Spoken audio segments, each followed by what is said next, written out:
세례, 믿음, 만찬, 요 세 가지를 이 두 종교에서는 중요한 부분으로 믿음, 세례, 만찬 이 세 가지를 중요한 요소로 보고 있습니다.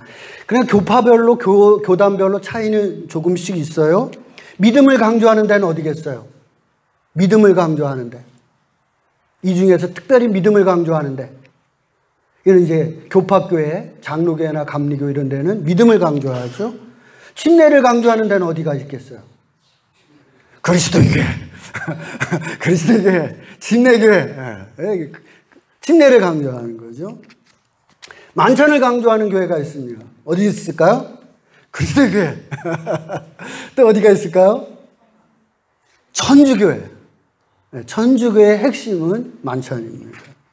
차이는 있지만 그러나 믿음, 세례, 만찬 이 세 가지는 이 천주교나 기독교 모두에서 중요한 요소로 보고 있습니다. 지난주에 저는 회개와 침례에 대해서 설교를 했습니다. 오늘은 믿음에 관한 말씀을 전하고요. 다음 주에는 만찬에 관한 말씀을 전할 것입니다. 성경 말씀 보도록 하겠습니다. 로마서입니다.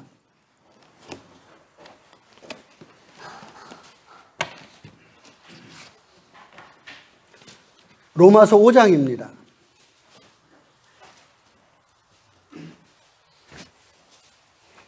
로마서 5장 8절로부터 11절에 있는 말씀 교독하도록 하겠습니다. 우리가 아직 죄인 되었을 때 그리스도께서 우리를 위하여 죽으심으로 하나님께서 우리에 대한 자기의 사랑을 확증하셨느니라. 그러면 이제 우리가 그 피로 말미암아 의롭다 하심을 받았으니 더 그로 말미암아 진노하심에서 구원을 받을 것이니 곧 우리가 원수 되었을 때 그의 아들의 죽으심으로 말미암아 하나님과 화목되게 되었은즉 화목하게 된 자로서는 더욱 그의 살아나심으로 말미암아 구원을 받을 것이니라. 그뿐 아니라 이제 우리로 화목하게 하신 우리 주 예수 그리스도로 말미암아 하나님 안에서 또한 즐거워하느니라. 아멘. 그럼 이제 기독교인들은 무엇을 믿는가요? 무엇을 믿어야 되는가? 8절에 있는 말씀 보도록 하겠습니다. 8절 말씀 합독합니다. 시작.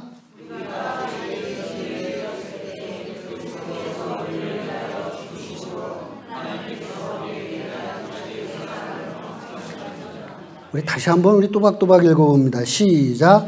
우리가 아직 죄인되었을 때 그리스도께서 우리를 위하여 죽으심으로 하나님께서 우리에 대한 자기의 사랑을 확증하셨느니라. 아멘. 명확히 뭐가 말씀하시는지 이해를 해야 돼요. 뭐를 믿어야 돼요? 뭘 믿어야 될까요? 하나님이 나를 사랑하고 계심을 믿어야 돼요.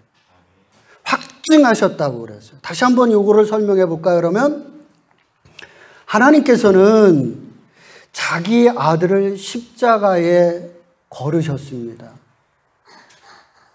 그게 쉬운 게 아니잖아요. 내 아들을 죽게 놔두는 거를 허용해 주는 게 쉬운 게 아니잖아요. 그런데 하나님께서는 왜 그러면 자신의 아들을 십자가에 죽게 놔뒀느냐? 누구를? 나를. 우리를 구원해 주시기 위하여 본인의 아들을 십자가에 죽게끔 두셨다는 거예요. 그러니까 하나님께서는 누구를 사랑하는 게 확실한 거예요? 나를. 우리를 사랑하는 게 확실하다는 거죠. 믿습니까? 여러분을 사랑하셔서 하나님께서는 나를 사랑하셔서 자신의 아들을 죽이면서까지 나를 구원해 주시기 위하여 그렇게 아들을 죽이셨다. 하나님께서 확인시켜 주셨다. 확증하여 보여주셨다라고 말씀을 하고 계십니다. 그러니까 여러분이 무엇을 믿어야 되는 거예요? 하나님이 나를 사랑하고 계심을 믿으시기 바랍니다.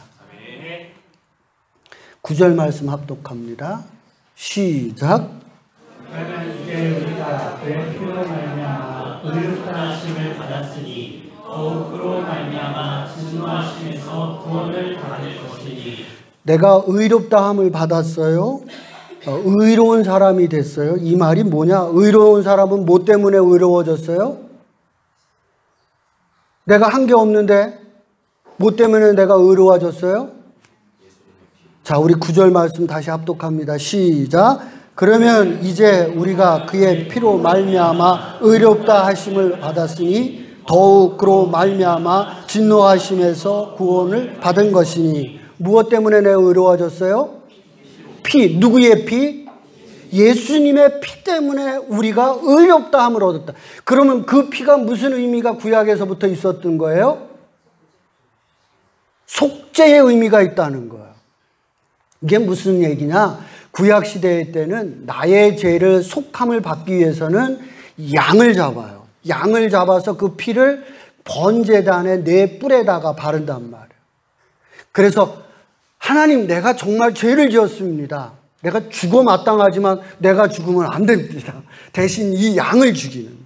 나의 죄를 속하여 주옵소서라고 하면서 그 양의 피를, 양의 생명을 번제단에 내 귀퉁이에다가 뿌려놓고 자기가 이제 죄를 속함받는 의식을 행한다는 거죠. 그래서 그 일들을 이제는 필요 없이 누가? 내 죄를 사하기 위해서 누가? 예수님께서 십자가 위에서 피 흘려주심으로 나의 죄를 사해 주셨다는 겁니다. 아멘? 그럼 여러분은 뭘 믿어야 되겠어요, 이제? 내가 죄에서 대속함을 받았다. 성경에 있는 대로 나는 이제 뭐다? 의로운 사람이다. 아멘? 여러분이 죄를 속함 받음을 믿으시기 바랍니다. 나는 의로운 사람이라고 믿으시기 바랍니다. 자, 세 번째로 이제 요한복음으로 가봅니다. 오늘 말씀 그렇게 접어두고요. 다시 돌아올 거니까요. 요한복음 1장 11절, 12절, 13절 말씀 우리 합독합니다. 요한복음 1장 12절, 13절이요. 시작. 영접하는 자, 곧 그 이름을 믿는 자들에게는 하나님의 자녀가 되는 권세를 주셨으니 이는 혈통으로나 육정으로나 사람의 뜻으로 나지 아니하고 오직 하나님께로부터 난 자들이니라. 아멘. 이제 뭘 믿어야 되겠어요? 내가 예수를 이제 믿음으로 뭐가 됐어요? 이제 하나님의 자녀가 되심을 믿으시기 바랍니다. 여러분 예수님 믿잖아요. 그러면 예수님을 믿으면 누가 된대요? 하나님의 자녀가 된다고 그랬어요. 여러분은 하나님의 자녀이심을 믿으시기 바랍니다. 오늘 신앙에서 중요한 세 가지를 얘기하고 있어요. 믿음에 대해서. 그죠? 여러분이 그 사실들을 믿으시기 바랍니다. 마지막으로 다시 로마서로 가요. 5장 11절 말씀 우리 합독합니다. 로마서 5장 11절입니다. 시작. 그뿐 아니라 이제 우리로 화목하게 하심을 우리 주 예수 그리스도로 말미암아 하나님 안에서 또한 즐거워하느니라. 이제 우리에게 뭐하고 살래요? 아멘. 이제 여러분들은 하나님의 나라의 백성이고 하나님의 자녀가 되었습니다. 그죠? 또한 여러분들은 이제 하나님으로부터 이제 죄를 속함을 받았어요. 그러니까 이제 어떻게 하고 살라는 거예요? 기뻐하면서 살라는 거예요. 기뻐하면서 살아요. 죄도 속함을 받고 하나님의 백성이 되었고 하나님의 자녀가 되었으니 이제 여러분은 좀 기뻐하면서 살라는 거예요. 아멘? 여러분들이 기뻐하고 자유하고 누리면서 살아가는 하나님의 자녀들이 되시기를 주의 이름으로 축원을 드립니다.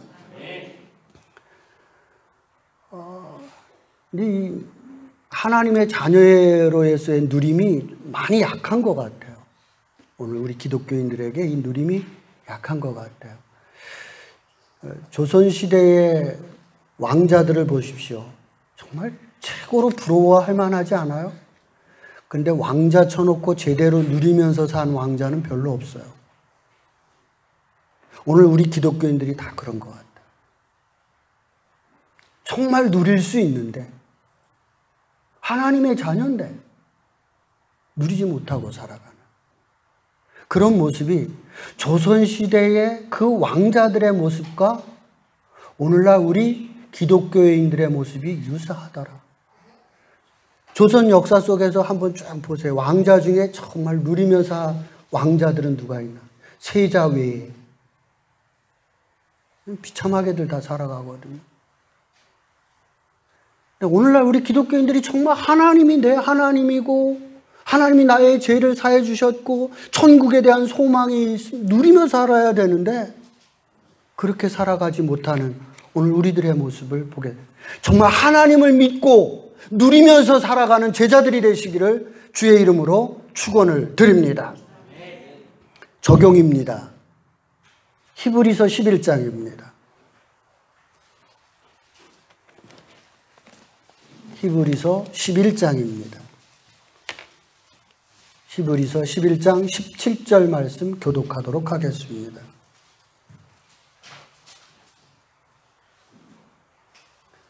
함께 합니다. 시작. 아브라함은 시험을 받을 때 믿음으로 이삭을 드렸으니 그는 그를 받은 자들의 그 아들을 드렸느니라. 아멘. 지금 이제 아브라함이 외아들을 하나님 앞에 드리잖아요. 하나님을 믿으니까 이렇게 드리는 거거든요. 근데 이게 쉬운 게 아니잖아요.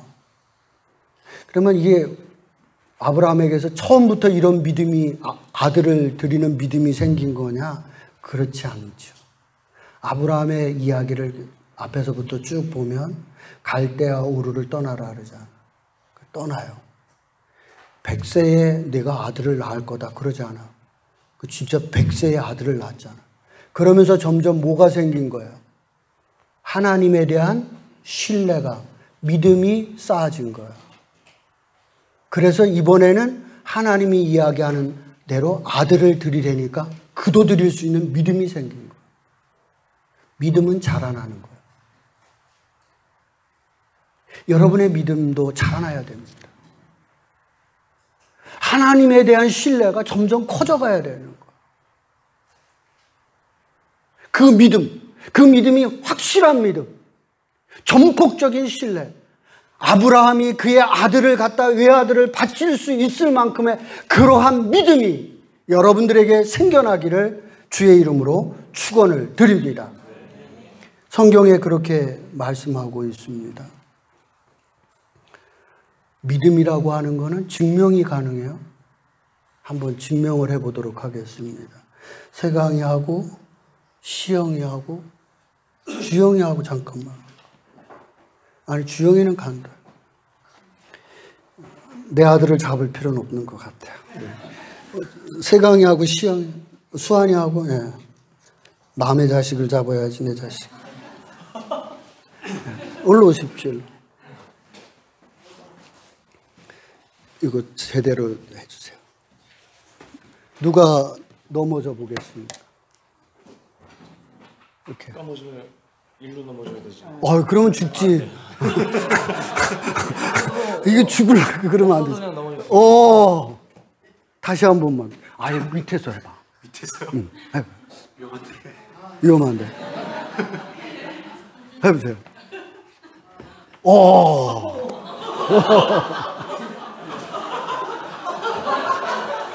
자, 들어가시죠.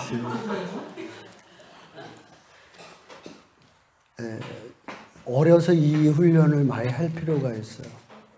사람을 신뢰하는 거예요. 아이들한테 뛰어내리라면, 아빠가 뛰어내리라면 아이들은 뛰어내려요. 애들은 부모를 신뢰하는 거예요. 그러나 친구들이 뛰어내리라면 절대 안 뛰어내려요. 친구 중에는 믿을 놈이 하나도 없거든요. 그런 거예요. 믿으면 할 수 있는 거예요. 믿지 못하면 못 하는 거거든요. 믿음은 자라는 거예요. 여러분의 믿음이 점점 자라나는 그러한 믿음이 되시기를 주의 이름으로 축원을 드립니다.